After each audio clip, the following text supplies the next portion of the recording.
Welcome to Math for Moms on laurabaggett.com. My name is Laura Baggett, and my goal is to help you become the hero in your homeschool by giving you the tools, confidence, and motivation for teaching math to your children. Today we're going to talk about simplifying fractions.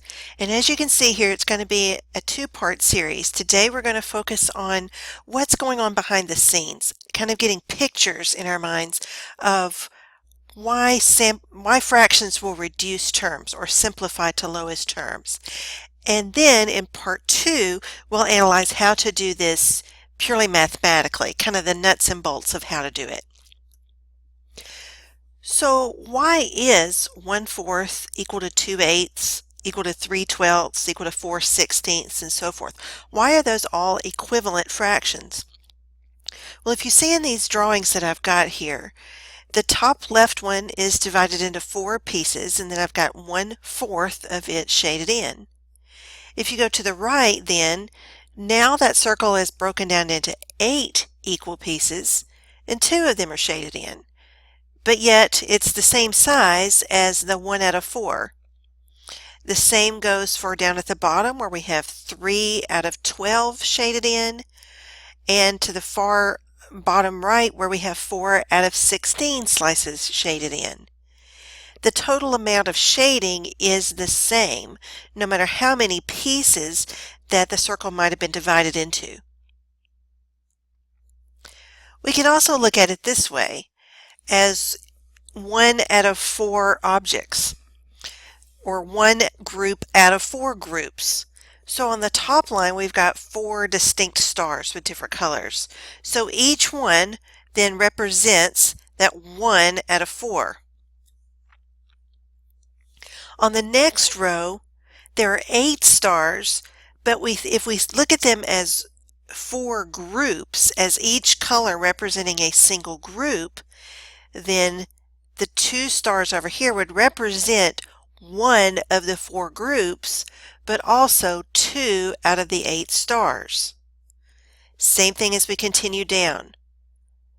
These 3 stars represent 3 out of the 12 stars, but that group represents 1 out of the 4 different groups represented there. And again, here's 4/16, 4 stars out of 16, but it's also 1 group out of 4 groups.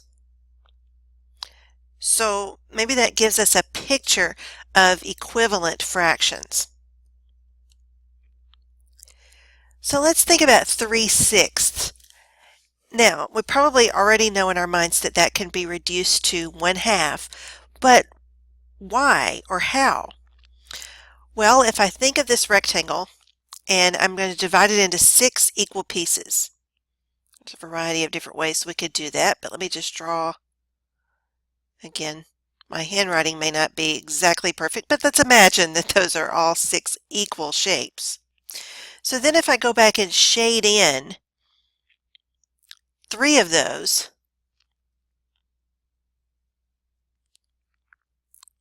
then I can kind of visually see that I get half of the rectangle shaded in. But another way to look at it is this. Can I not find another piece the very same size? And let me redraw what I just had up there. If I think of this whole half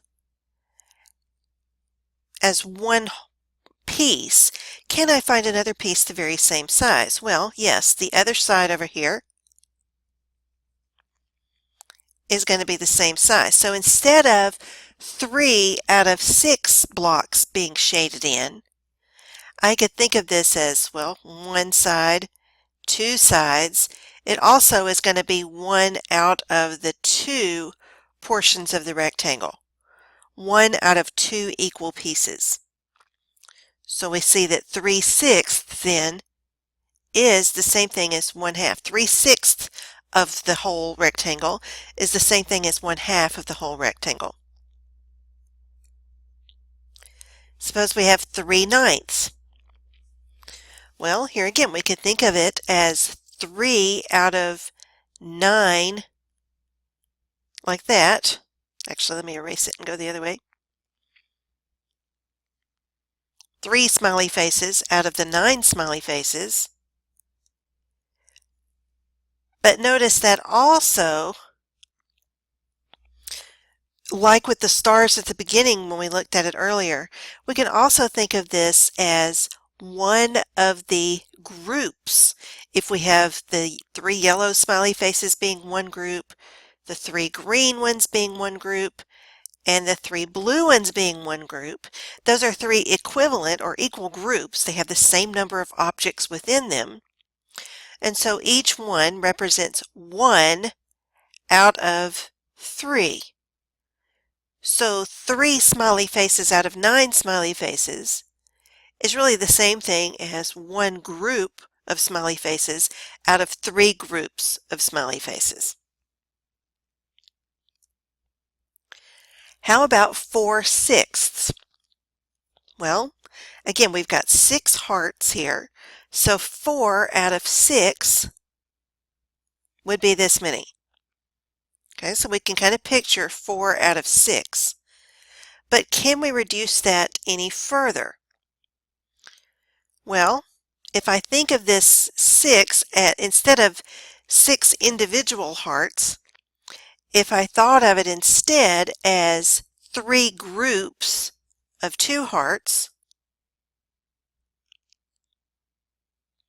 like this, then now that 4/6 comes from 2 groups out of 3 groups. 2 groups of the 3, or 2/3.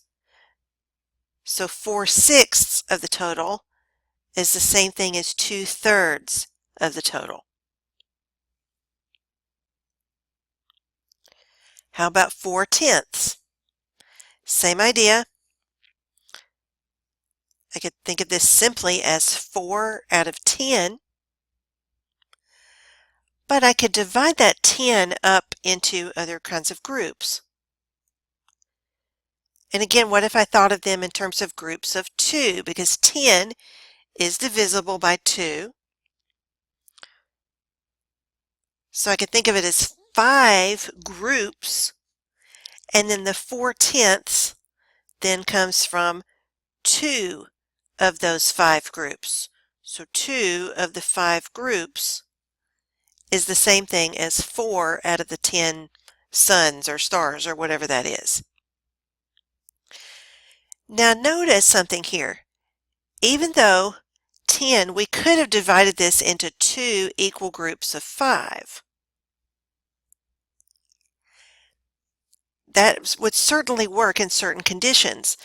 But then taking 4 out of that doesn't represent a whole number of groups, right? I can't say, okay, well then 4/10 is the same thing as 1 group out of these 2, because there's 5 stars or 5 suns in each group instead of just 4 or instead of just 2.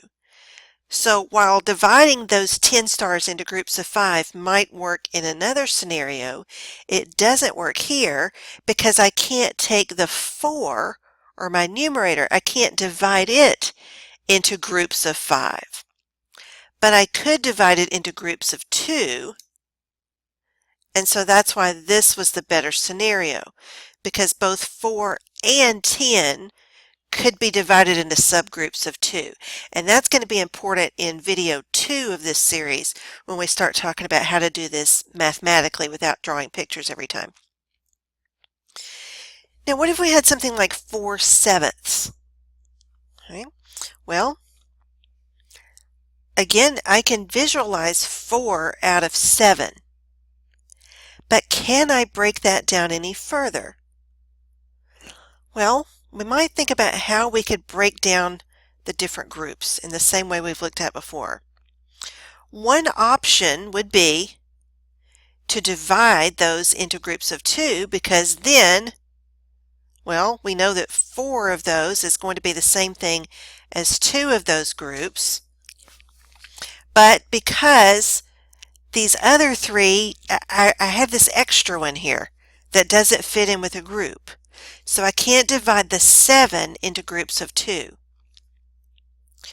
I could try dividing them into groups of 4, but again, I'm missing one. I can't divide it into two groups of the same size.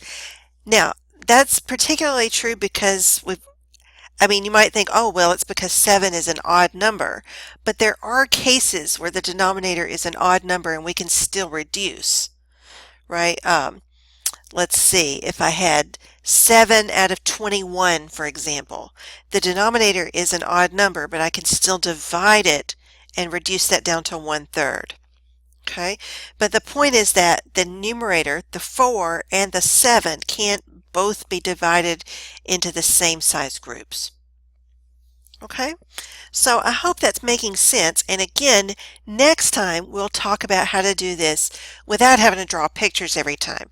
It's just sometimes helpful to get a visual idea of what's going on before we get to the math. So thank you so much for watching this presentation on simplifying fractions. If you'd like to check out my other videos and posts related to mathematics, please visit laurabaggett.com/mathformoms. Bye!